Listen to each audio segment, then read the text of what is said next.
മാറാകട്ടെ. ലഭിച്ച അവസരത്തെ ഓർത്ത് ദൈവത്തിന് നന്ദി പറയുന്നു. നമ്മൾക്ക് എല്ലാവർക്കും പരിചയമുള്ള രണ്ട് പാട്ടാണ് പാടാൻ ആഗ്രഹിക്കുന്നത്. ആദ്യം എന്നെ നടത്തും ആ പൊന്നു കരമോ ഒരു നാളിലും കുറുകിയിട്ടില്ല എന്ന ഗാനമാണ് ആദ്യം പാടുന്നത്. എന്നെ നടത്തും ആ പൊന്നു കരമോ ഒരു നാളിലും കുറുകിയിട്ടില്ല. എന്നെ നടത്തും ആ പൊന്നു കരമോ ഒരു നാളിലും കുറുകിയിട്ടില്ല.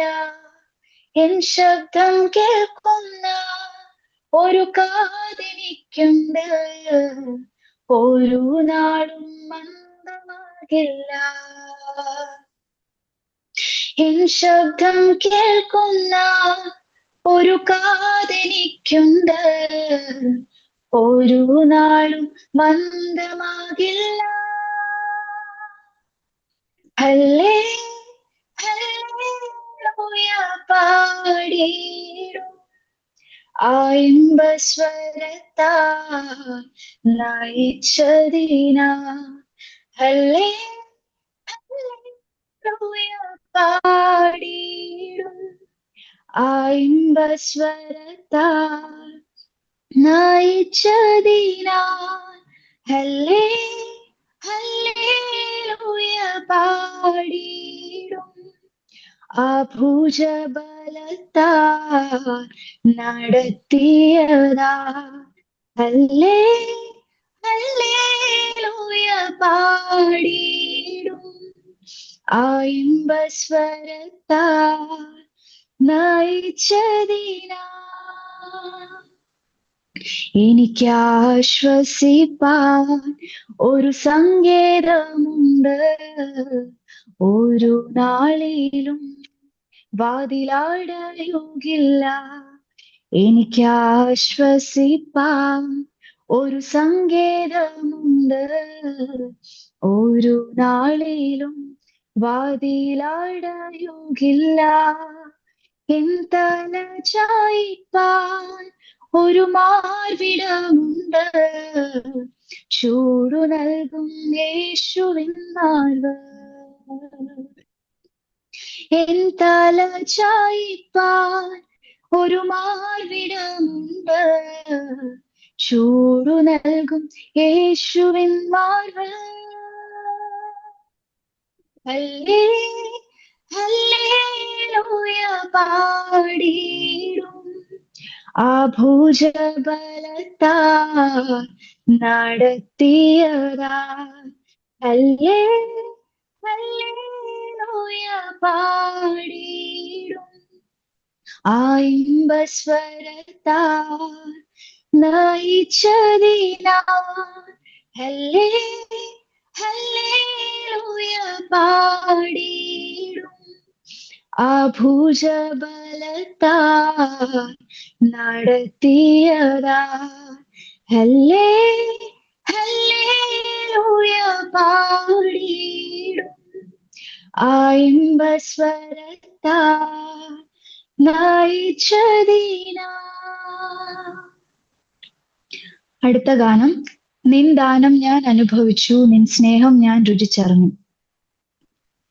നിൻ ദാനം ഞാൻ അനുഭവിച്ചു, നിൻ സ്നേഹം ഞാൻ രുചിച്ചറിഞ്ഞു.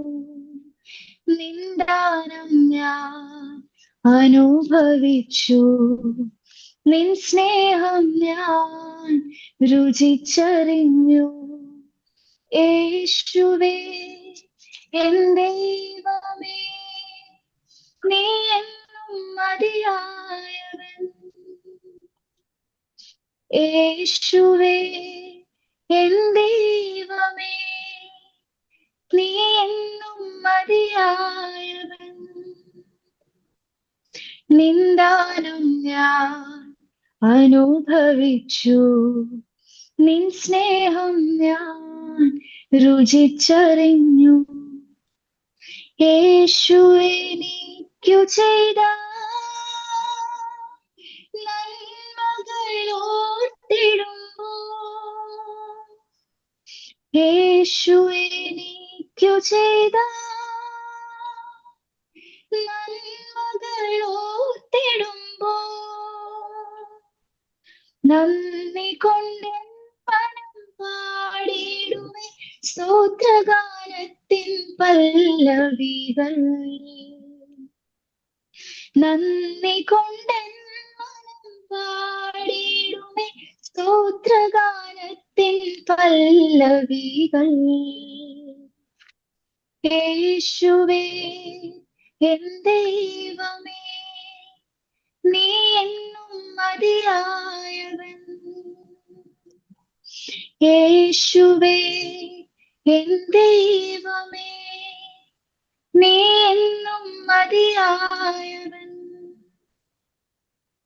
നിന്ദാനം ഞാൻ അനുഭവിച്ചു, നിൻ സ്നേഹം ഞാൻ രുചിച്ചറിഞ്ഞു. നിത്യതയോർത്തിടുമ്പോ എൻ ഹൃദയമാനന്ദിക്കും. നിത്യതയോർത്തിടുമ്പോ എൻ ഹൃദയമാനന്ദിക്കും. സ്വർഗീയ സന്തോഷ ജീവിതം വിശ്വാസ കണ്ണാൽ ഞാൻ കണ്ടിടുന്നു. സ്വർഗീയ സന്തോഷ ജീവിതം വിശ്വാസ കണ്ണാൽ ഞാൻ കണ്ടിടുന്നു. നിന്ദാനം ഞാൻ അനുഭവിച്ചു, നിൻ സ്നേഹം ഞാൻ രുചിച്ചറിഞ്ഞു. നിന്ദാനം ഞാൻ അനുഭവിച്ചു, നിൻ സ്നേഹം ഞാൻ രുചിച്ചറിഞ്ഞു. Thank you. താങ്ക് യു മോളെ. രണ്ട് പാട്ട്, മനോഹരമായ രണ്ട് പാട്ട് നമുക്ക് കേൾക്കാൻ തൊക്കാൻ കഴിഞ്ഞു. ആദ്യമായിട്ട് കർത്താവിന്റെ പുതിയപ്പെടുത്താൻ നമ്മളെ താങ്ങി നമ്മളെ കർത്താവിനെ സ്തുതിച്ച് മഹത്വപ്പെടുന്ന കർത്താവിന്റെ സ്നേഹം നമ്മളിൽ പകരുന്ന മനോഹരമായ ഒരു പാട്ട്, ആ കർത്താവിനെ ഹല്ലേലൂയ പാടി സ്തുതിക്കുന്ന ഒരു ഗാനം നമുക്ക് കേൾക്കാൻ തൊക്കണം സഹായിച്ചു. കർത്താവിന് നന്ദിയോടെ സ്തോത്രം ചെയ്യുന്നു. രണ്ടാമതായി, നിൻ ദാനം ഞാൻ അനുഭവിച്ചു, നിൻ സ്നേഹം ഞാൻ രുചിച്ചറിഞ്ഞു. കർത്താവിന്റെ ദാനം നമ്മൾ അനുഭവിച്ച് കർത്താവിന്റെ സ്നേഹം നമ്മൾ രുചിച്ചറിഞ്ഞ് അവന്റെ സന്നിധിയിൽ നമുക്ക് പാടുവാനും കർത്താവിനെ മഹത്വപ്പെടുത്തുവാനും തന്ന ഭാഗ്യത്തിനായി സ്തോത്രം. മോളെ വിശേഷാൽ പിന്നെയും കർത്താവ് അനുഗ്രഹിക്കട്ടെ, സഹായിക്കട്ടെ. അനേക ഗാനങ്ങൾ പാടി കർത്താവിനെ മഹത്വപ്പെടുത്താൻ തൊക്കണം. കർത്താവിന്റെ കൃപകൾ മോൾക്ക് ദൈവം തരട്ടെ എന്ന് വിശേഷാല് ഓർക്കുന്നു. ദൈവം അനുഗ്രഹിക്കട്ടെ. അടുത്തതായി നമുക്ക് നമ്മുടെ മീറ്റിങ്ങിന്റെ പ്രധാന വിഷയമാണല്ലോ മെസ്സേജ് നമുക്ക് കേൾക്കാം. റൂബിലിനെ അതിനു വേണ്ടി ക്ഷണിച്ചുകൊള്ളുന്നു.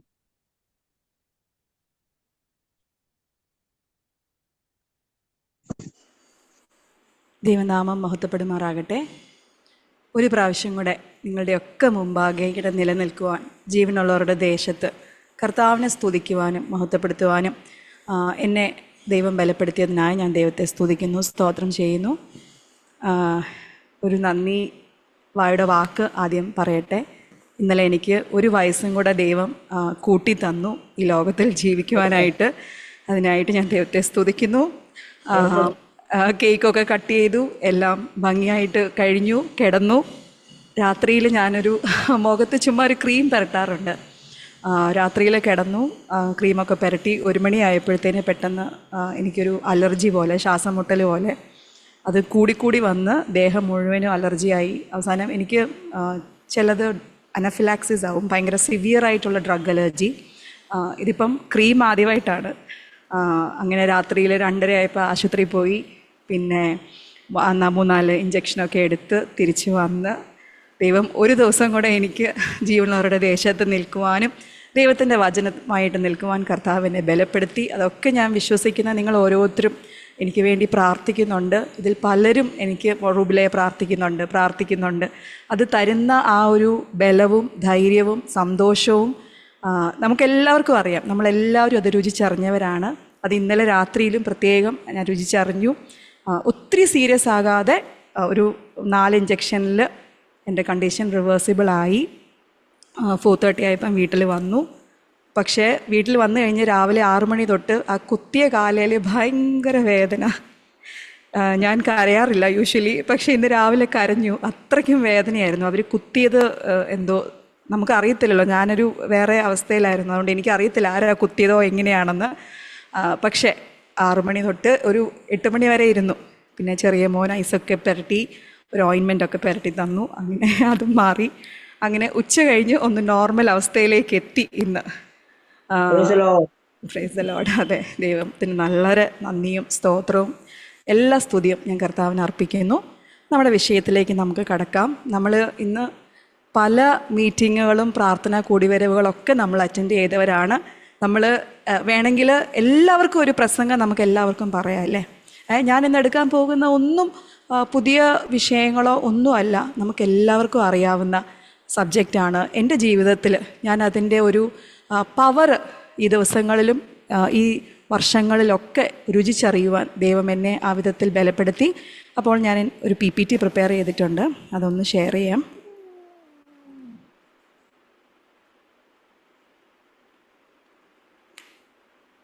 കാണാൻ പറ്റുന്നുണ്ടോ? കാണാൻ പറ്റും? ഓക്കെ, കാണാം. ഓക്കെ.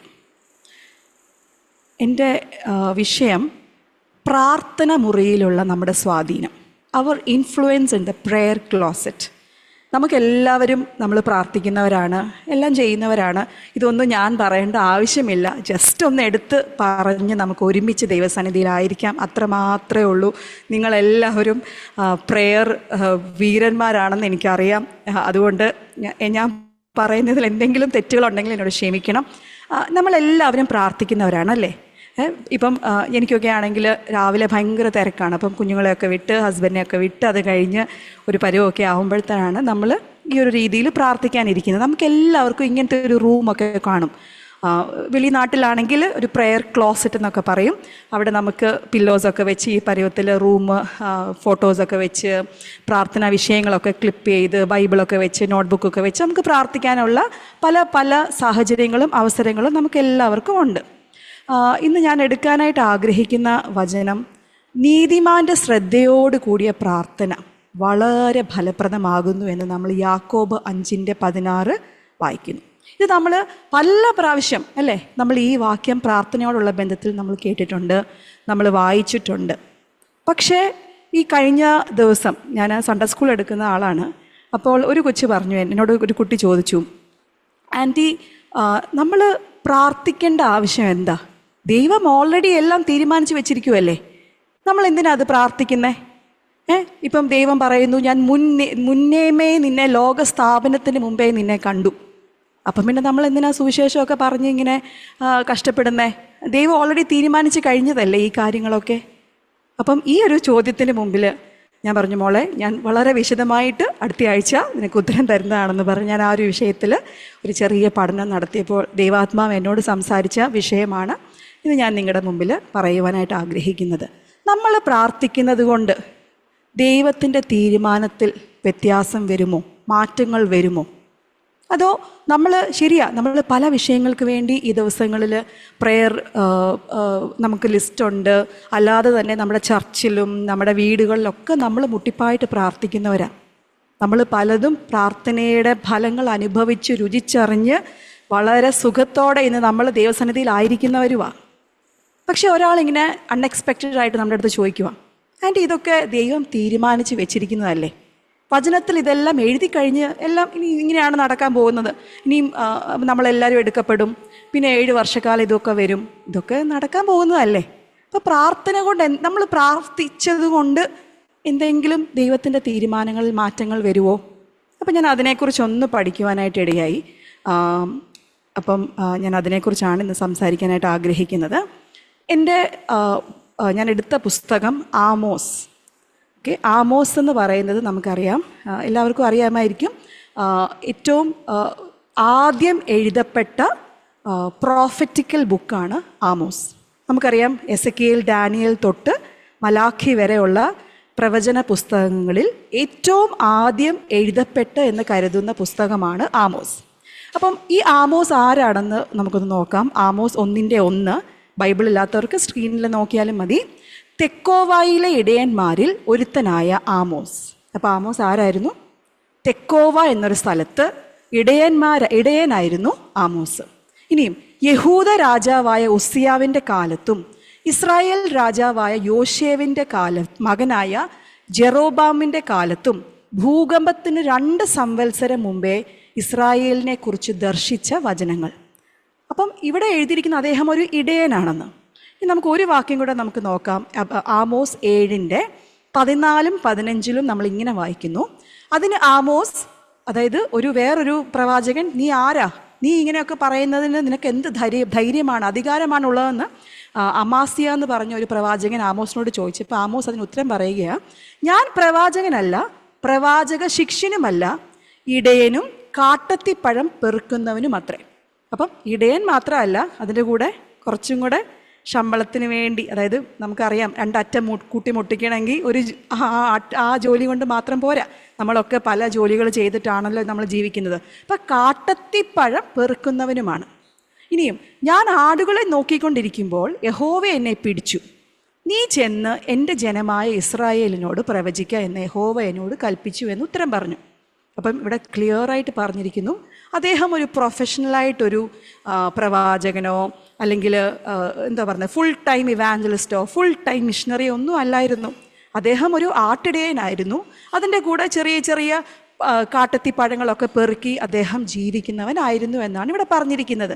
പക്ഷെ അങ്ങനെ ആടുകളെ നോക്കിക്കൊണ്ടിരിക്കുമ്പോൾ യഹോവ പിടിച്ചു.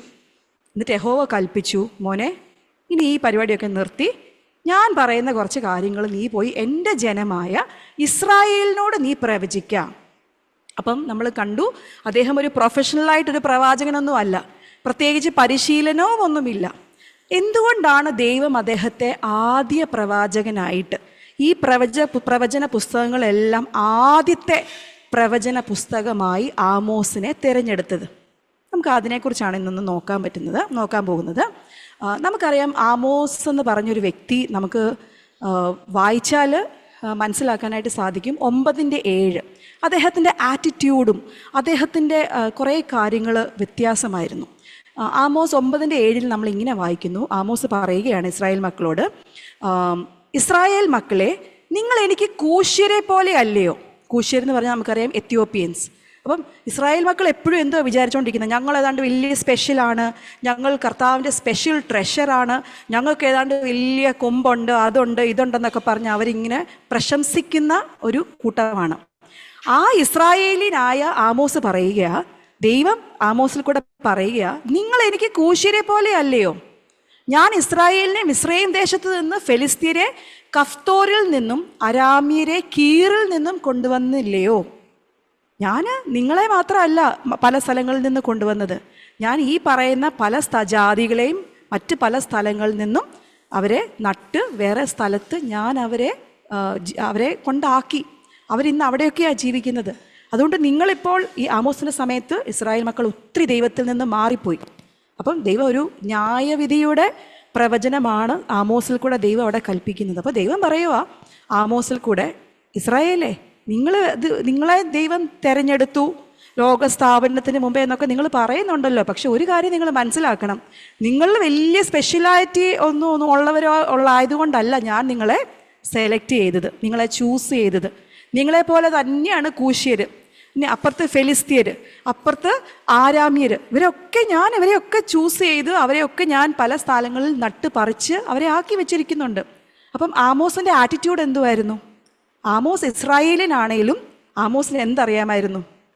എല്ലാവരും, അതായത് ഇസ്രായേൽ മക്കൾ മാത്രമല്ല സ്പെഷ്യലായിട്ടുള്ളത്, പിന്നെ മറ്റുള്ളവരും ദൈവത്തിൻ്റെ പ്ലാനിലും പദ്ധതിയിലും പെട്ട് നിൽക്കുന്നവരാണ്.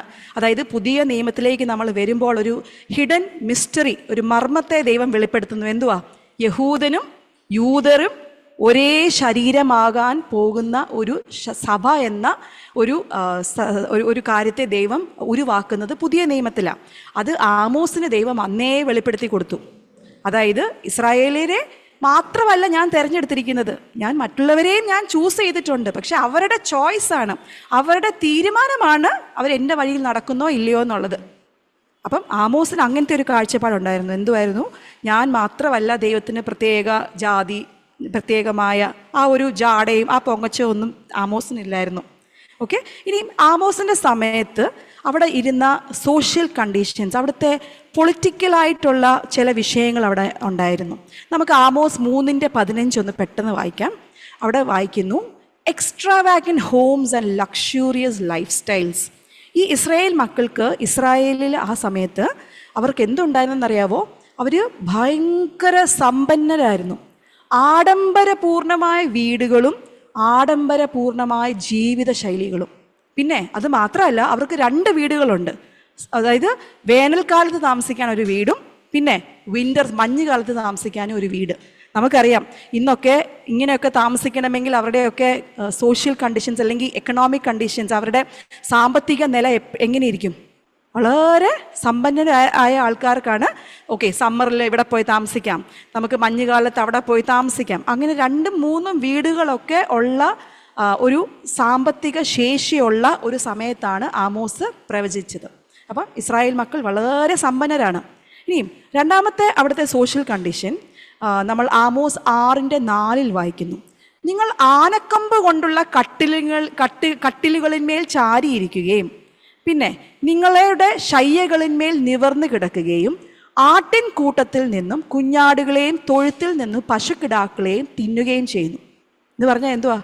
നമുക്കറിയാം ഇന്ന് ആനക്കൊമ്പൊക്കെ മേടിക്കണമെങ്കിൽ ഇന്ന് തന്നെ എന്ത് വിലയാ. പക്ഷെ ആ സമയത്ത് ആനക്കൊമ്പ് കൊണ്ട് കട്ടിലുകൾ ഉണ്ടാക്കി അതിന്മേൽ കിടക്കുക, ചാരി കിടക്കുകയും പിന്നെ അവർ നിവർന്ന് കിടക്കുകയും ഒക്കെ ചെയ്യുക. അത് മാത്രമല്ല, ആട്ടിൻകുട്ടികളെയും പശുക്കിടാക്കളെയും ഒക്കെ അറുത്ത് അതിൻ്റെ നമുക്കറിയാം ഇന്നത്തെ കാലത്ത് യൂട്യൂബ് തുറന്നു കഴിഞ്ഞാൽ ഈറ്റിംഗ് വീഡിയോസ്, മൊയശ നിറച്ച് നോൺ വെജ് ഐറ്റംസും മറ്റ് ഐറ്റംസും സ്വീറ്റ്സും ചോക്ലേറ്റ്സും ഒക്കെ എങ്ങനെ വെട്ടി വിഴുങ്ങുന്ന ഒരേ ആൾക്കാരായിരുന്നു ആ സമയത്തും ഉണ്ടായിരുന്നത്. ഓക്കെ, നമ്മൾ ആ 6:4, 5 ഒക്കെ വായിച്ചു കഴിഞ്ഞാൽ അവർക്ക് ഇഷ്ടം പോലെ സമയം വെറുതെ ഇരിക്കാനായിട്ട് ഉണ്ടായിരുന്നു. ആമോസ് 6:6 നമ്മൾ വായിക്കുന്നു, അവർ പാത്രങ്ങളിൽ വീഞ്ഞു കുടിക്കുകയും ഏറ്റവും മികച്ച സുഗന്ധ തൈലങ്ങൾ പൂശുകയും ചെയ്യുന്നു.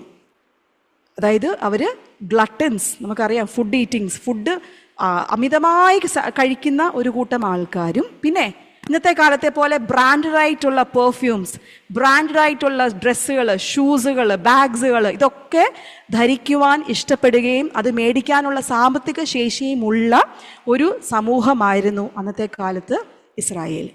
എങ്കിലും അവിടെ ഒരു കുറ്റം പറഞ്ഞിരിക്കുന്നു, അവർ യോസേഫിൻ്റെ കഷ്ടതയെക്കുറിച്ച് ദുഃഖിക്കുന്നില്ല. അവർക്ക് ഇഷ്ടം പോലെ കാര്യങ്ങളും സാമ്പത്തിക ശേഷിയും എല്ലാ വിധത്തിലുള്ള ഐശ്വര്യവും എല്ലാ വിധത്തിലുള്ള ശേഷിയും ഉണ്ട്. പക്ഷേ അവർ യോസേഫിൻ്റെ കഷ്ടതയെക്കുറിച്ച് ദുഃഖിക്കുന്നില്ല. പിന്നെ അവിടുത്തെ ഒരു കാര്യം, ആമോസ് 2:6 അവർ നീതിമാനെ പണത്തിനും ദരിദ്രനെ ഒരു കൂട്ട് ചെരുപ്പിനും വിറ്റ് കളഞ്ഞിരിക്കുന്നു. ഒന്ന് ഓർത്ത് നോക്കിയേ, ഒരു ദരിദ്രനെ അവർ വാങ്ങിക്കണമെങ്കിൽ ഒരു സെറ്റ് ചെരുപ്പ് അങ്ങോട്ട് കൊടുത്താൽ മതി, റബ്ബർ ചപ്പൽ. അത്രയ്ക്കും ദരിദ്രന്മാരെ ചൂഷണം ചെയ്യുന്ന, പാവപ്പെട്ടവരെ ചൂഷണം ചെയ്ത് ജീവിക്കുന്ന ഒരു സമൂഹമായിരുന്നു ഇസ്രായേൽ. അപ്പോൾ അവിടെ ദൈവം പറയുക, ഇങ്ങനെയൊക്കെ നിങ്ങൾ ചെയ്യുന്നത് കൊണ്ട് ഞാൻ ശിക്ഷ മടക്കിക്കളയുകയില്ല. ആമോസിൽ കൂടെ ദൈവം അവിടെ പ്രത്യേകം ഓർമ്മിപ്പിച്ചു പല പ്രാവശ്യങ്ങളിൽ, ഞാൻ ശിക്ഷ അയക്കാൻ പോവുകയാണ്, മനസ്സ് മാറി നിങ്ങൾ ദൈവസന്നിധിയിലേക്ക് മടങ്ങി വാ, നിങ്ങളുടെ ഉടുപ്പുകളെയെല്ലാം കീറി, നിങ്ങളുടെ ഉടുപ്പുകളെ അല്ല കീറേണ്ടത്, നിങ്ങളുടെ ഹൃദയങ്ങളെ കീറി നിങ്ങൾ തിരിച്ചു വരിക. പക്ഷെ അവരതിന് കൂട്ടാടിക്കുകയില്ല. ഇനി അടുത്തതായിട്ട് നമ്മൾ അവിടുത്തെ ഭാര്യമാർ പ്രത്യേകിച്ച് അവിടെ എടുത്തു പറയുന്നു. അത് ആമോസ് 4:1 ഇങ്ങനെ വായിക്കുന്നു, എളിയവന്മാരെ പീഡിപ്പിക്കുകയും ദരിദ്രന്മാരെ തകർക്കുകയും തങ്ങളുടെ ഭർത്താക്കന്മാരോട് കൊണ്ടുവാ ഞങ്ങൾ കുടിക്കട്ടെ എന്ന് പറയുകയും ചെയ്യുന്ന ശമരിയ പർവ്വതത്തിലെ ബാശാന്യ പശുക്കളെ, അത് ഇംഗ്ലീഷിൽ വായിക്കുമ്പോൾ കുറച്ചുകൂടെ ഫാറ്റ് കൗസ് ഓഫ് സമാരിയ. നമുക്കറിയാം ശമരിയയിൽ നല്ല പുല്ലും വെള്ളവും ഒക്കെ ഉണ്ട്. ആ പുല്ലും വെള്ളമൊക്കെ കുടിച്ച് ഈ ശമരിയയിലെ പശുക്കളൊക്കെ നല്ല ഗുണ്ട് ബിസ്കുകൾ പോലെ ഇരിക്കുക. അതേപോലെയാണ് എവിടുത്തെ ഭാര്യമാരിയിരിക്കുന്നത്, ഇസ്രായേലിലെ അന്നത്തെ ഭാര്യമാർ. നോർത്ത് നോക്കി. എന്നിട്ട് ഭർത്താക്കന്മാരോട് എന്തോ പറയുന്നത്, ഇനി കൊണ്ടുവാ കുടിക്കട്ടെ, ഞങ്ങൾ എൻജോയ് ചെയ്യട്ടെ. അത് മാത്രമല്ല, അവരുടെ വീട്ടിൽ വരുന്ന എളിയവന്മാരെയും വേലക്കാരത്തികളെയും ഒക്കെ പീഡിപ്പിക്കുകയും ദരിദ്രന്മാരെ തകർക്കുകയും ചെയ്യുന്ന ഒരു സെറ്റ് സ്ത്രീകളും. ഇനിയും നമ്മൾ വായിക്കുന്നു ആമോസ് 8:5, ധാന്യ വ്യാപാരം ചെയ്യുവാൻ തക്കവണ്ണം അമാവാസിയും ഗോതമ്പ് പീടിക തുറന്നു വയ്പ്പാൻ തക്കവണ്ണം ശബത്തും എപ്പോൾ കഴിഞ്ഞു പോകുമെന്ന് പറഞ്ഞു. എന്ന് പറഞ്ഞാൽ എന്താ? അയ്യോ, ഈ ഞായറാഴ്ച മീറ്റിംഗ് ഒന്ന് കഴിഞ്ഞിട്ട് വേണം എനിക്ക് ബിസിനസ് തുറന്ന് എന്ത് ചെയ്യാനായിട്ട്? ധാന്യം വിൽക്കണം, ഗോതമ്പ് വിൽക്കണം. ഇതൊരു ശല്യമായി തീർന്നിരിക്കുക. അങ്ങനത്തെ ഒരു മാനസിക അവസ്ഥ, ദൈവത്തെ ആരാധിക്കാൻ പോലും കടന്നു പോകാനായിട്ട് സാധിക്കാൻ വയ്യാത്തൊരു ഒരു പൊളിറ്റിക്കൽ സിറ്റുവേഷൻ, ഒരു സോഷ്യൽ സിറ്റുവേഷനാണ് ആ സമയത്ത് ഇസ്രായേലിൽ, ആമോസിൻ്റെ സമയത്ത്. അതായത് അവർക്ക് ചർച്ച കഴിഞ്ഞ് ബിസിനസ് ചെയ്യണം. പൈസ പൈസ പൈസ പൈസ, എപ്പോഴും പൈസയെക്കുറിച്ച്. കാരണം അവർക്ക് ഇങ്ങനെയൊക്കെ ജീവിക്കണ്ടേ? ഫുൾ ടൈം കഴിക്കണം, കുടിക്കണം, ആനക്കൊമ്പ് കൊണ്ടുള്ള ബെഡും കസേരകളും, പിന്നെ സ്വർണത്തിൻ്റെ പാത്രങ്ങളിൽ വീഞ്ഞു കുടിക്കണം, ബെസ്റ്റ് ബ്രാൻഡഡായിട്ടുള്ള ഡ്രസ്സും. ഇതൊക്കെ മേടിക്കണമെങ്കിൽ നമുക്ക് കാശ് വേണം. അപ്പോൾ ഭർത്താക്കന്മാരെന്തുവാ? 24/7 ജോലി ജോലി ജോലി. അവർക്ക് ആത്മീയമായ കാര്യങ്ങളിൽ ഒരു താല്പര്യവുമില്ല. എപ്പോൾ തീരുമെന്നാണ് ഇവിടെ എഴുതിയിരിക്കുന്നത്. ശബത്ത് എപ്പോൾ കഴിഞ്ഞു പോകും, തീരാൻ നോക്കിയിരിക്കുക, കടമയ്ക്ക് വേണ്ടി കടന്നു വരിക. ഇങ്ങനത്തെ ഒരു അവസ്ഥയിലായിരുന്നു ഇസ്രായേൽ ആ സമയത്ത് കടന്നു പോകുന്നത്. അത് മാത്രമല്ല, അവിടുത്തെ ആത്മീകമായും അവർ വളരെ അധപ്പതിച്ചിരിക്കുന്ന ഒരവസ്ഥയാണ്. എനിക്ക് എല്ലാ കാര്യങ്ങളും എടുത്ത് പറയാനായിട്ട് ഈ സമയത്ത് സാധിക്കത്തില്ല. ചിലത് പറയാം. ആമോസ് 5:26 നമ്മൾ ഇങ്ങനെ വായിക്കുന്നു. അതായത് അവിടെ വിഗ്രഹ ആരാധന 5:26 അവർ വിഗ്രഹങ്ങളെ ആരാധിക്കുകയും ഇങ്ങനത്തെ ഫെസ്റ്റിവലുകളും ഇങ്ങനത്തെ മീറ്റിംഗ്സ് ഒക്കെ അറേഞ്ച് ചെയ്ത് പല അധാർമികതയും അവിടെ പ്രവർത്തിക്കുന്ന ഒരു ഗ്രൂപ്പ്. അതേസമയം അവർ ദൈവത്തെയും വണങ്ങുന്നു. 2 തോണിയിലും കാല് വെച്ച് പോകുന്ന ഒരു ഗ്രൂപ്പ് ഓഫ് ഇസ്രായേലൈറ്റ്സ്. ഇനിയും അവിടെ ഫോൾസ് വർഷിപ്പ്. ആമോസ് 5:21-24 എനിക്ക് നിൻ്റെ പാട്ടിൻ്റെ സൗണ്ട് കേൾക്കണ്ട. അവിടെ ദൈവം അങ്ങ് കഷ്ടപ്പെട്ട് സങ്കടപ്പെട്ട് പറയുക, എന്തിനാ ഇങ്ങനെ എന്നെ തെറ്റായി ആരാധിക്കുന്നത്? നിങ്ങൾ എന്തിനാ എൻ്റെ ഹൃദയത്തിൽ നിന്ന് നിങ്ങൾ എന്നെ എപ്പോഴോ നിങ്ങൾ പടിയിറക്കി വിട്ടു. പേരിന് വേണ്ടി നിങ്ങളിവിടെ എന്തിനാ ഇവിടെ കടന്നു വന്ന് എനിക്ക് വേണ്ടി പാട്ട് പാടുകയും ആരാധിക്കുകയും ചെയ്യുക എന്നൊക്കെ പറയുന്നത്? ദൈവം അവിടെ ആമോസിൽ കൂടെ സംസാരിച്ചു. അത് മാത്രമല്ല, അവിടെ ലൈംഗിക അധാർമികത ഉണ്ടായിരുന്നു. നമ്മൾ ആമോസിൻ്റെ 2:7 വായിക്കുന്നു. അപ്പനും മോനും ഒരേ വ്യഭിചാരത്തിയുടെ അടുത്ത് പോയി അധാർമികത പ്രവർത്തിച്ചു. അപ്പം ഇതൊരു ജസ്റ്റ് ഒരു കുറച്ച് കാര്യങ്ങളാണ്. ഇതിൽ കൂടുതൽ കാര്യങ്ങൾ ആമോസിൽ കൂടെ ദൈവം അവിടെ ഓർപ്പിക്കുന്നു. അവിടുത്തെ രാജാക്കന്മാരും അവിടുത്തെ പ്രോഫറ്റ്സ്, അതായത് പ്രവചനം പറയേണ്ട ദൈവത്തിൻ്റെ അംബാസഡേഴ്സായി, ദൈവത്തിൻ്റെ വായും കൈയും കണ്ണുമായി പ്രവർത്തിക്കേണ്ട ദൈവമക്കൾ, അവർ പൈസയ്ക്ക് വേണ്ടി, പല സുഖസൗകര്യങ്ങൾക്ക് വേണ്ടി ദൈവത്തിൻ്റെ വചനത്തെ വളച്ചൊടിച്ച് ആളുകൾക്ക് കേൾക്കാൻ സുഖമുള്ള രീതിയിലേക്ക് കൊണ്ടുപോകുന്ന ഒരു സൊസൈറ്റി. അപ്പോൾ നമ്മൾ കണ്ടു ഇസ്രായേലിൻ്റെ സൊസൈറ്റി ഇന്നത്തെ നമ്മുടെ എന്തെങ്കിലും വ്യത്യാസമാണോ? നമ്മൾ വിചാരിക്കും പഴയ നിയമം മുഴുവൻ പണ്ടത്തെ പഴയ ലോ അല്ലേ, ന്യായപ്രമാണമാണ്, അതൊന്നും നമുക്ക് ബാധകമല്ല. പക്ഷെ നമ്മളത് പഠിക്കുമ്പം നമ്മൾ ജീവിക്കുന്ന അതേ കണ്ടീഷനാണ് അന്നും ജീവിച്ചുകൊണ്ടിരുന്നത്. ആ സമയത്താണ് ദൈവം ആമോസിനെ ന്യായം വിധിക്കാനായിട്ട് അങ്ങോട്ട് വിട്ടത്. ദൈവം ആമോസിന് അമിതഭാരം തോന്നിയിരിക്കണം അല്ലേ? ദൈവം ഇസ്രായേലിനെ ഉന്മൂലനം ചെയ്യുമെന്ന് ഭീഷണിപ്പെടുത്തിയിരിക്കുന്നു. പ്രവാചകൻ ജനങ്ങൾക്ക് പല പ്രാവശ്യം ഈ ന്യായവിധിയെക്കുറിച്ച് മുന്നറിയിപ്പ് നൽകി. പക്ഷെ നമുക്കറിയാം, ഇങ്ങനെയുള്ളവരുടെയൊക്കെ സഭയിലേക്ക് നമ്മൾ കയറി ചെന്ന് ദൈവവചനം പറയുമ്പോൾ അവർ നമ്മളെ എങ്ങനെയാണ് ട്രീറ്റ് ചെയ്യാൻ പോകുന്നത്? നീ വലിയ പ്രവാചകനാണോ? നിനക്ക് എന്നാ ക്വാളിഫിക്കേഷൻ? നിന്നെ ആരാ ഇവിടെ, ഏത് ബൈബിൾ കോളേജിലാണ് നീ പഠിച്ചേ? നിന്നോട് ആരാ ഇതൊക്കെ പ്രവചിക്കാനായിട്ട് പറഞ്ഞത്? നീ ആരാ വിളിച്ചിരിക്കുന്നത്? നമ്മൾ ഒരാൾ ആമോസിനോട് ചോദിക്കുക, ഞാനാ ഇവിടുത്തെ പ്രവാചകൻ, നീ ആരാ ഇവിടെ ആമോസിനോട് പ്രവചനം പറയേണ്ടതെന്ന് ചോദിക്കുന്നുണ്ട്.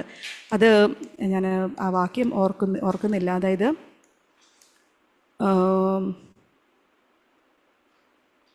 ആമോസ് 7:14-15 അവിടെ ഒരു പ്രവാചകൻ ചോദിക്കുക, നീ ഒന്നും മിണ്ടാതിരിക്കുക, ഞാനാ ഇവിടുത്തെ പ്രവാചകൻ.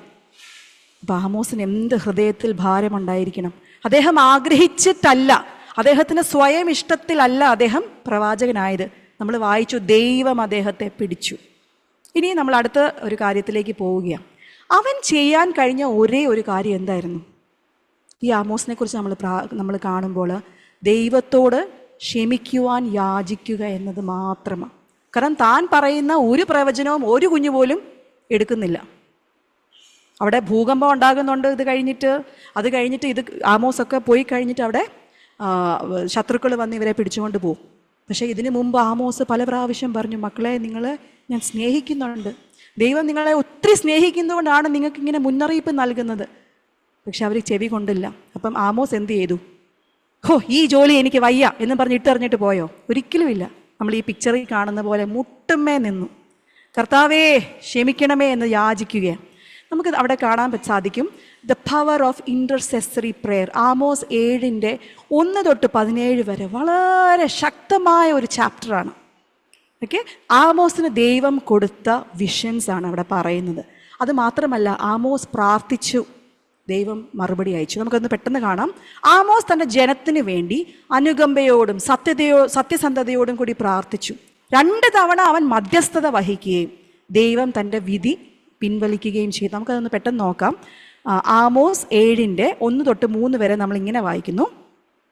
കർത്താവായ യഹോവ എനിക്ക് കാണിച്ചു തന്നത് എന്തെന്നാൽ, പുല്ല് 2ാമത് മുളച്ചപ്പോൾ രാജാവിൻ്റെ കൃഷി കൊയ്തെടുത്ത ശേഷം വീണ്ടും വളർന്നു വന്ന 2ാമത്തെ വിള ഉറുമ്പുകൾ സംഭരിക്കാനായി അവൻ ഉണ്ടാക്കി.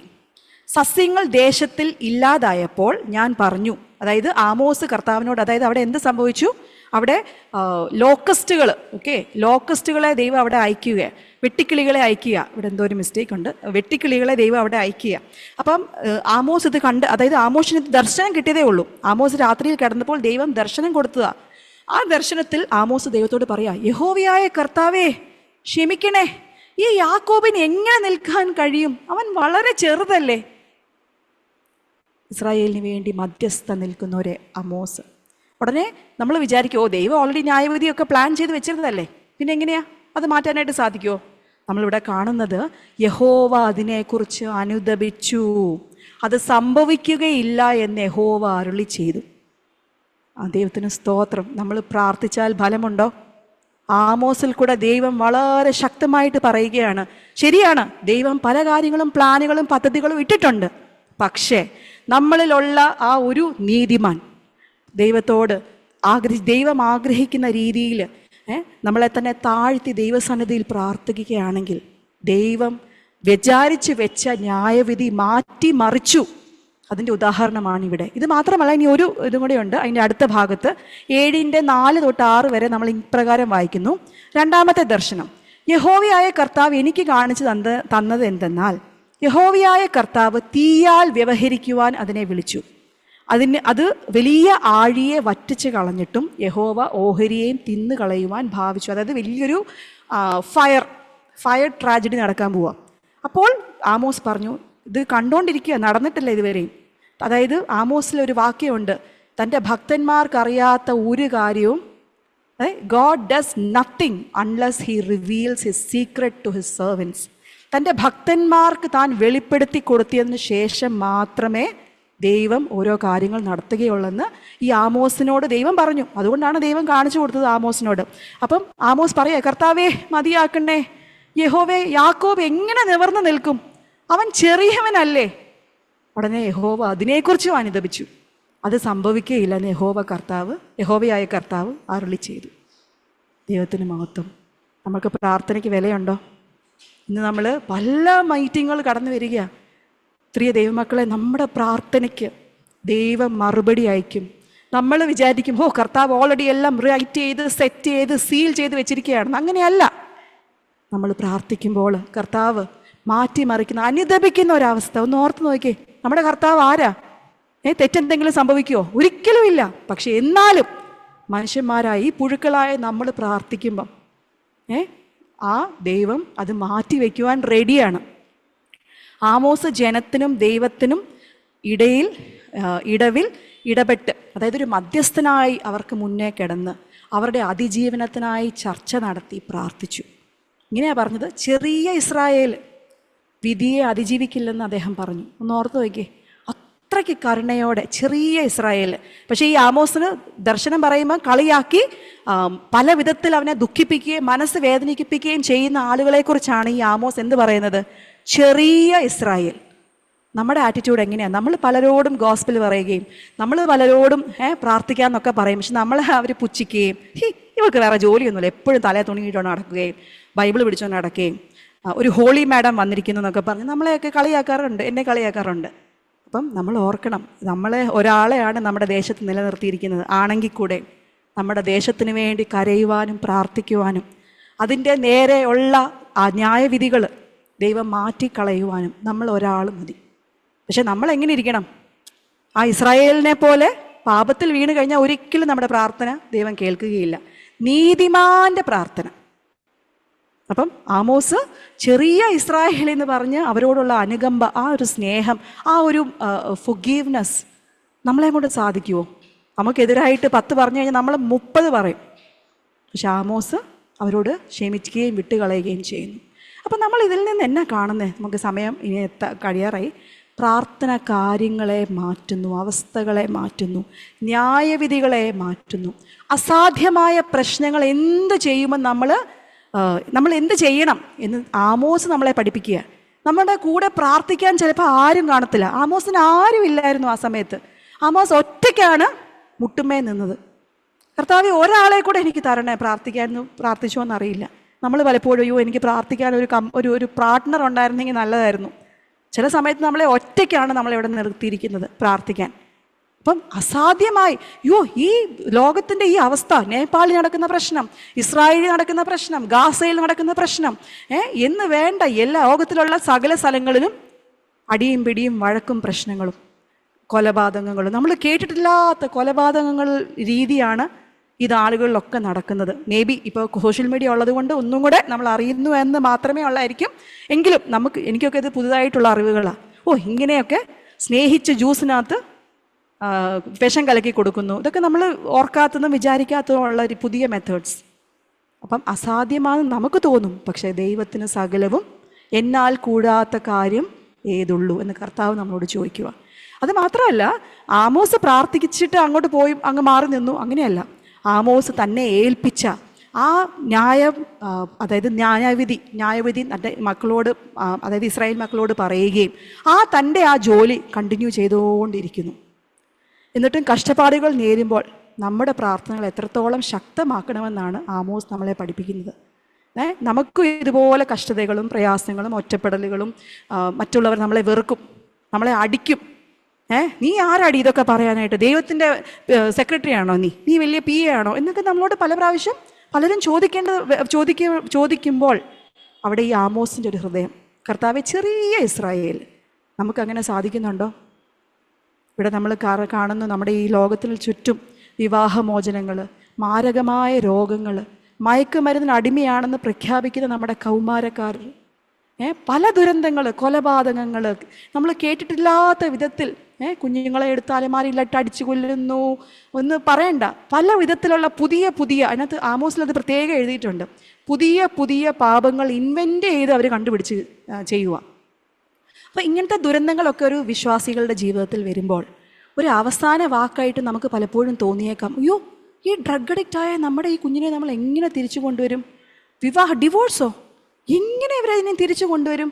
നമുക്കറിയാം, നമ്മൾ പറയത്തില്ല ഇംഗ്ലീഷ്, സ്റ്റോണിൽ എഴുതിയ ജഡ്ജ്മെൻറ്റ്, കല്ലിൽ എഴുതിയ ഒരു ജഡ്ജ്മെൻ്റ് ആണെന്ന്. അത് ഒരിക്കലും മാറ്റുവാനായിട്ട് സാധിക്കത്തില്ല. ചിലപ്പോഴൊക്കെ നമ്മൾ ഏത് തരത്തിലുള്ള മാറ്റങ്ങളാണ് നമ്മുടെ പ്രാർത്ഥന മൂലം വരുത്തുന്നതെന്ന് നമുക്കറിയില്ല. നമ്മളോട് പലരും പറയും, ചേച്ചി ഒന്ന് പ്രാർത്ഥിക്കണേ, ആൻറ്റി ഒന്ന് പ്രാർത്ഥിക്കണേ എന്ന്. അവരുടെ ജീവിതത്തിൽ കൂടെ അവർ കടന്നു പോകുന്ന പ്രയാസങ്ങൾ എന്താണെന്ന് നമുക്ക് ഓരോരുത്തർക്കും അറിയത്തില്ല. പക്ഷെ നമ്മൾ ആമോസിനെ പോലെ അവരോട് കരുണയോടെ, കമ്പാഷനോടെ, നമ്മൾ അവരോട് സ്നേഹത്തിൻ്റെ ആത്മാവിൽ നമ്മൾ പ്രാർത്ഥിക്കുകയാണെങ്കിൽ തീർച്ചയായിട്ടും പ്രിയ ദൈവമക്കളെ, നമുക്ക് മാറ്റങ്ങൾ കണ്ണും കൊണ്ട് കാണുവാനായിട്ട് സാധിക്കും.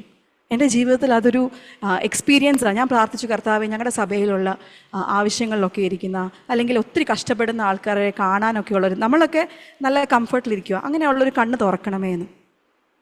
അപ്പം ദൈവം തുറന്നു തരും, നമുക്ക് അവർ ഭാരം തരും, നമ്മളെ അവിടെ വിടും, അവരോട് സംസാരിക്കാനായിട്ട് വിടും. അങ്ങനെ ദൈവം അവരോട് ഇടപെടാനായിട്ട് ദൈവം ഇടയാക്കും. അപ്പം നമ്മുടെ പ്രാർത്ഥന വെറുതെ അല്ല. അല്ലെങ്കിൽ നമ്മുടെ പ്രാർത്ഥന മുറികളിൽ ചെയ്യുന്ന കാര്യങ്ങൾ മറ്റുള്ളവരെ ഏത് തരത്തിലുള്ള വേദനയിൽ നിന്ന് രക്ഷിക്കുന്നുവെന്ന് നമുക്കറിയത്തില്ല.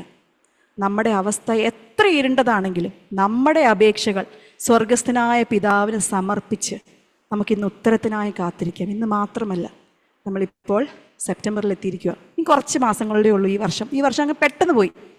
പക്ഷേ ഈ സമയങ്ങളിൽ നമുക്ക് ദൈവസന്നിധിയിൽ താണിരിക്കാം. നമ്മുടെ പ്രാർത്ഥനയ്ക്ക് തീർച്ചയായിട്ടും ഒരു റിസൾട്ടുണ്ട്, ഒരു പവറുണ്ട്, ഒരു ആൻസറുണ്ട്. ദൈവത്തിൻ്റെ ന്യായവിധി എപ്പോഴും 100% ഇങ്ങനെയാണെന്നൊന്നും നമുക്ക് പറയാൻ സാധിക്കത്തില്ല. ആമോസിനെ പോലെ പ്രാർത്ഥിച്ചു കഴിഞ്ഞാൽ ദൈവം ചിലപ്പം അനുദപിച്ച് മാറ്റേണ്ട അതെ, തീയിൽ നിന്ന് വലിച്ചെടുക്കേണ്ടവരെ നമ്മൾ കർത്താവിൻ്റെ സന്നിധിയിലേക്ക് നമ്മൾ പ്രാർത്ഥിക്കുമ്പോൾ അവരെ തീയിൽ നിന്ന് വലിച്ചെടുക്കുവാൻ നമുക്ക് സാധിക്കും. അപ്പം ഏതൊരു സാഹചര്യത്തിനും അന്തിമ ഉത്തരം ആർക്ക് മാത്രമേ ഉള്ളൂ? ദൈവത്തിന് മാത്രമേ ഉള്ളൂ. അപ്പം നമ്മൾ എന്ത് ചെയ്യണം? അതുകൊണ്ട് പ്രാർത്ഥിക്കുന്നത് വെറുതെ ആണോ? ദൈവം ഇതെല്ലാം മുന്നമേ തീരുമാനിച്ച് വെച്ചിരിക്കുകയാണോ? ഒരിക്കലുമല്ല. ദൈവമാണ് ഫൈനൽ ആൻസർ നൽകുന്നത്. അതുകൊണ്ടാണ് ദൈവം തൻ്റെ ജനം പ്രാർത്ഥനയിലൂടെ ബന്ധം പുലർത്തണമെന്ന് ആഗ്രഹിക്കുന്നത്. അപ്പം നമ്മളിന്ന് ഈ ഒരു ചെറിയ കുട്ടി മെസ്സേജ്, നിങ്ങൾക്ക് എല്ലാവർക്കും അറിയാമായിരിക്കും ആമോസിനെ കുറിച്ച്, പക്ഷേ എനിക്കിത് ഭയങ്കരമായിട്ട് എൻ്റെ ഹൃദയത്തിൽ സ്പർശിച്ചു. നമുക്ക് ഒരു തീരുമാനം എടുക്കാം. ദൈവമേ, എനിക്ക് ഈ പ്രാർത്ഥനയുടെ ജേണി എനിക്ക് തുടരുവാൻ വേണ്ട ബലത്തെ കർത്താവ് തുടർന്നും നൽകണമേ. നമ്മൾ പലപ്പോഴും പല വീഴ്ചകൾ അല്ലേ, ശാരീരികമായും പലപ്പോഴും നമുക്ക് ക്ലേശങ്ങളും, അല്ലെങ്കിൽ നമ്മൾ വളരെ ഗസ്റ്റുകളൊക്കെ വന്ന് ബിസി ആയിട്ടുള്ള ഒരു ലൈഫ് സ്റ്റൈലാണ് നമ്മുടെയൊക്കെ. പക്ഷെ അതിൻ്റെയൊക്കെ മധ്യത്തിൽ നമ്മുടെ ആ ക്ലോസറ്റ് റൂമിൽ, നമ്മുടെ ആ മുറികളിൽ ഒന്ന് പോയി പ്രാർത്ഥിക്കുമ്പോൾ നമ്മുടെ സ്വാധീനം, നമ്മൾ ഈ സൊസൈറ്റിയോ നമ്മുടെ സഭയോ നമ്മുടെ കുടുംബമോ നമ്മളെ അംഗീകരിച്ചില്ലെങ്കിലും, നമ്മളെ ആർക്കും വേണ്ട, നിന്നെയൊക്കെ എന്തിനു കൊള്ളാം എന്ന് ആര് പറഞ്ഞാലും നമ്മൾ മുട്ടുമേ നിൽക്കുകയാണെങ്കിൽ, ഒരു ആട്ടിടയനായ ആമോസ്, മീൻപിടുത്തക്കാരായ ദൈവത്തിൻ്റെ 12 ശിഷ്യന്മാർ, ലോകത്തിൻ്റെ മുമ്പിൽ നമ്മളൊന്നുമല്ല, പക്ഷേ ദൈവസന്നിധിയിൽ മുട്ടുമേ നിൽക്കുന്നവൻ വളരെ ഇൻഫ്ലുവൻസറാണ്. ഇന്ന് ഇൻസ്റ്റാഗ്രാമിലും ഫേസ്ബുക്കിലൊക്കെ ഇൻഫ്ലുവൻസേഴ്സിനെ കൂടെ അങ്ങ് നിറഞ്ഞിരിക്കുക. ഈ ബ്രാൻഡ് പെർഫ്യൂം മേടിക്കുക, ഈ ബ്രാൻഡ് ലിപ്സ്റ്റിക്ക് മേടിക്കുക. നമുക്കെന്തുവാ നമ്മുടെ ഇൻഫ്ലുവൻസ്? എന്തുവാ? നമുക്ക് നമ്മുടെ ഗോസ്പൽ, നമ്മുടെ കർത്താവിനെക്കുറിച്ച് മറ്റുള്ളവരെ നമുക്ക് ഇൻഫ്ലുവൻസ് ചെയ്യാൻ സാധിക്കാം. നമ്മുടെ വാട്സപ്പിൽ ഒരു സ്റ്റേറ്റസ്, അതൊരു ചെറിയ സ്റ്റേറ്റസാണ്, പക്ഷേ ഞാൻ ഇന്നാളും പറഞ്ഞിട്ടുണ്ടെന്ന് തോന്നുന്നു, നമ്മുടെ കുഞ്ഞുങ്ങളുടെ ടീച്ചേഴ്സും അവരുടെ ക്ലാസ്മേറ്റ്സും ഒക്കെ ഹിന്ദുക്കൾ, അയ്യോ റൂബിലെ ഒന്ന് പ്രാർത്ഥിക്കണേ, ഹിന്ദുസാണ്, എനിക്ക് ശരിക്കും അറിയത്ത് പോലും ഇല്ല. ഇപ്പം നമ്മളുടെ ഈ വാക്യങ്ങളും പ്രാർത്ഥനയും ഒക്കെ നമ്മളിങ്ങനെ ഇടുന്നത് കൊണ്ട് അവർക്കറിയാം, ഏതോ ഒരു ക്രിസ്ത്യനാ പ്രാർത്ഥിക്കുന്ന ആരോ ആണെന്ന് എന്തോ അവർക്കൊരു ഐഡിയ. അതുകൊണ്ട് അവർ പ്രാർത്ഥിക്കാൻ പറയുന്നു. അപ്പോൾ നമുക്ക് നമ്മുടെ വാട്സപ്പ് സ്റ്റാറ്റസിൽ, ഇൻസ്റ്റഗ്രാമിൽ, നമുക്ക് ഫേസ്ബുക്കൊക്കെ ഉണ്ടെങ്കിൽ, ഇല്ലെങ്കിൽ നമ്മൾ ആരോടെങ്കിലും സംസാരിക്കാനായിട്ട് നമുക്ക് അവസരം കിട്ടിയാൽ ഒരു വാക്കിൽ കർത്താവേ അവരോട് ഇടപെടുവാനായിട്ട് പ്രാർത്ഥിക്കുവാൻ എന്തെങ്കിലും വിഷയമുണ്ടോ എന്ന് ചോദിച്ച്, അങ്ങനെ ചോദിക്കുന്ന പലരും നമ്മുടെ ചുറ്റുപാടുണ്ടല്ലേ, നമ്മൾ കണ്ടിട്ടുണ്ട്. ഇവാഞ്ചലിസ്റ്റുകളുടെയൊക്കെ സമയം ഒത്തിരി പോയി. ഇവാഞ്ചലിസ്റ്റുകളുടെയൊക്കെ പുറകെ നടന്ന് വളരെ എന്താണ് അങ്കിളെ അടുത്ത ആഴ്ചത്തെ മിനിസ്ട്രി അവർ ബുക്കിൽ എഴുതി പ്രാർത്ഥിക്കുന്നവരുണ്ട്. പ്രിയ ദൈവമക്കളെ, നമുക്ക് ഈ പുതിയ ഈ വർഷത്തിൻ്റെ ഓൾമോസ്റ്റ് പകുതി കഴിഞ്ഞു. നമുക്ക് വരുന്ന ദിവസങ്ങൾ കർത്താവെ പ്രാർത്ഥിക്കുവാനായിട്ട് നമ്മളെ ബലപ്പെടുത്തണമേ, സഹായിക്കണമേ എന്നൊരു പ്രാർത്ഥനയോടുകൂടെ നമുക്ക് ആമോസിനെ പോലെ നമ്മുടെ പ്രാർത്ഥന വെറുതെ അല്ല, സ്വർഗം ശ്രദ്ധ വെച്ച് കേൾക്കുന്നു, അതിന് മാറ്റങ്ങൾ വരുത്തും. അസാധ്യങ്ങളെ എത്ര ഇരുണ്ടതാണേലും ദൈവത്തിന് മാറ്റുവാൻ സാധിക്കും. ദൈവനാമം മഹത്വപ്പെടുമാറാകട്ടെ. ആമേൻ.